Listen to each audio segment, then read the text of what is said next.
আওয়ামী লীগের বিচার ও রাজনৈতিক কার্যক্রম নিষিদ্ধের দাবিতে বিক্ষোভ সমাবেশ করছে জাতীয় নাগরিক পার্টি এনসিপি। সরাসরি চলে যাচ্ছে সেখানে। আমরা আমাদের অনুষ্ঠানের একদম শেষ পর্যায়ে উপনীত হয়েছি। এই মুহূর্তে সভাপতির বক্তব্য রাখবেন গণ অভ্যুত্থানের এক দফার ঘোষক, যার স্লোগানে আওয়ামী লীগের ক্ষমতার মসনদ গণভবন পর্যন্ত কেঁপে উঠেছিল, যাকে পুলিশ, র্যাব সবাই মিলে দমিয়ে রাখতে পারেনি, গুলির ভয় দেখিয়ে তাকে দমিয়ে রাখতে পারেনি, গুম করার ভয় দিয়ে তাকে দমিয়ে রাখতে পারেনি। বাংলাদেশের গণতন্ত্র পুনঃপ্রতিষ্ঠার সেনাপতি জাতীয় নাগরিক পার্টি এনসিপির সংগ্রামী আহ্বায়ক জনাব মোহাম্মদ জাহিদ ইসলাম। বান্ডেল থাকলে প্রতি সেনমানিতে টাকা বাঁচবে। বিকাশ সেনমানি বান্ডেল কিনে জিতুন প্রতি লেনদেনে। ইনকিলাব ইনকিলাব ইনকিলাব ইনকিলাব। ক্ষমতা না জনতা, ক্ষমতা না জনতা। এই আপোষ না সংগ্রাম, এই আপোষ না সংগ্রাম, এই দালালি না রাজপথ, এই ইনকিলাব ইনকিলাব।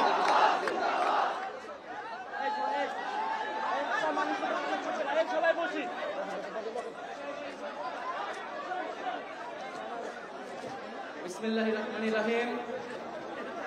প্রিয় সংগ্রামী বন্ধুগণ, আজ জাতীয় নাগরিক পার্টি ঢাকা মহানগর কর্তৃক আয়োজিত আওয়ামী লীগ নিষিদ্ধের দাবিতে আয়োজিত এই বিক্ষোভ সমাবেশে উপস্থিত আছেন জুলাই গণ অভ্যুত্থানের শহীদ পরিবার বৃন্দ এবং জুলাই গণ অভ্যুত্থানে অংশ নেওয়া আহত যোদ্ধা বৃন্দ। আরো উপস্থিত আছেন জাতীয় নাগরিক পার্টি এনসিপির সংগ্রামী সদস্য সচিব, সংগ্রামী মুখ্য সংগঠক বৃন্দ, সংগ্রামী মুখ্য সমন্বয়ক এবং কেন্দ্রীয় নেতৃবৃন্দ সহ ঢাকা মহানগর এবং আশপাশ থেকে আগত বিভিন্ন পর্যায়ে নেতাকর্মী বৃন্দ। সবাইকে জাতীয় নাগরিক পার্টির পক্ষ থেকে জানাই সংগ্রামী শুভেচ্ছা এবং সালাম। বন্ধুগণ, আজকে জুলাই গণ অভ্যুত্থানের এই 9 মাস পরেও আওয়ামী লীগ নিষিদ্ধের দাবিতে, আওয়ামী লীগের নিবন্ধন বাতিলের দাবিতে আমাদেরকে রাজপথে নেমে আসতে হচ্ছে, আমাদেরকে রাজপথে কথা বলতে হচ্ছে। এটা আমাদের সামষ্টিক ব্যর্থতা বলেই আমরা মনে করি। আমরা জুলাই গণ অভ্যুত্থানের প্রেক্ষিতে যে অন্তর্বর্তী সরকার গঠনে অংশ নিয়েছিলাম, সেই সরকারের কাছে আমাদের অন্যতম দাবি ছিল, জাতির কাছে আমাদের অন্যতম প্রতিশ্রুতি ছিল, জুলাই গণ অভ্যুত্থান সহ যে বিগত 16 বছরে যে ফ্যাসিজম, স্বৈরাচার তৈরি হয়েছিল বাংলাদেশে, তার বিচার নিশ্চিত করা। বিচার এবং সংস্কারের জন্যই মানুষ রাজপথে নেমে এসেছিল। বন্ধুগণ, একটু পেছন থেকে ইতিহাসটা বলতে চাই। বাংলাদেশের জনগণ এই 24-এ প্রথমবার রাজপথে নেমে আসেনি, রক্ত দেয়নি, আত্মত্যাগ করেনি। ইতিহাসের বিভিন্ন পর্যায়ে বাংলাদেশের জনগণ রাজপথে নেমে এসেছে, জীবন দান করেছে, শাহাদাত বরণ করেছে। ন্যায় বিচার, মানবিক মর্যাদা, গণতন্ত্র, সার্বভৌমত্ব, স্বাধীনতা প্রতিষ্ঠার জন্য 1947 সালে এই পূর্ববঙ্গের বাঙালি মুসলমান নিম্নবর্গের হিন্দুর সাথে কাঁধে কাঁধ মিলিয়ে এই পূর্ববঙ্গের জনপদের অর্থনৈতিক এবং ধর্মীয় সাংস্কৃতিক অধিকার রক্ষার জন্য লড়াই করেছিল। সেই লড়াইয়ের ফসল হিসেবে আজকের বাংলাদেশের সীমানা আমরা প্রতিষ্ঠা পেয়েছিলাম। যদিও সেই সময় আমাদের লড়াইয়ের গন্তব্য ছিল সমগ্র বাংলার অখণ্ডতা কায়েম করা, কিন্তু কলকাতার ব্রাহ্মণ্যবাদী জমিদারদের ষড়যন্ত্রের কারণে সেই রাষ্ট্রকল্প আমাদের ব্যর্থ হয়েছিল। ফলে আমরা পাকিস্তান রাষ্ট্রে সাময়িকভাবে আশ্রয় নিয়েছিলাম।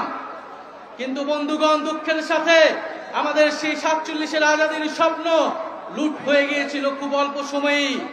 পাকিস্তানির শাসক গোষ্ঠী এখানে বাঙালি জনগোষ্ঠীর ভাষা, সংস্কৃতি এবং অধিকারের উপর হস্তক্ষেপ করেছে।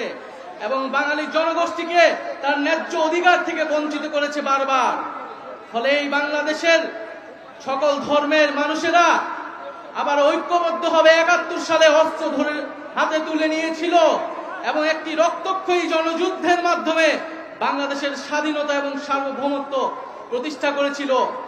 কিন্তু আবারও দুঃখের সাথে ৭১-এর পরে এই ৭২ সালে আমার সোনার বাংলার স্বপ্ন এই মুজিববাদীদের হাতে বেহাত হয়ে গিয়েছিল।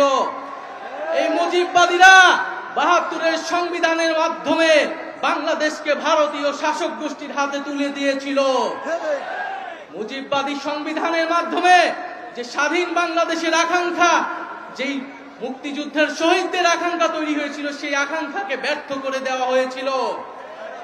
মুজিববাদী সংবিধানে বাঙালি জাতীয়তাবাদের নামে এখানে বিভিন্ন জনগোষ্ঠীর যে ভাষার অধিকার, সেই অধিকারকে দমন করা হয়েছিল। মুজিববাদী সংবিধানে ধর্মনিরপেক্ষতার নামে বাংলাদেশের ইসলাম মনা জনগোষ্ঠী, ধর্মমান মুসলমানের যে সংস্কৃতি, সেই সংস্কৃতিকে রাষ্ট্র গঠন প্রক্রিয়া থেকে বিচ্ছিন্ন করে দেওয়া হয়েছিল। এখানে সমাজতন্ত্রের নামে যে পুঁজির স্বাধীন বিকাশ, সেই বিকাশকে ব্যর্থ করা হয়েছিল এবং অর্থনীতিকে। এনসিপির আহ্বায়ক নাহিদ ইসলাম বক্তব্য রাখছিলেন, আমরা সরাসরি সেখানে ছিলাম।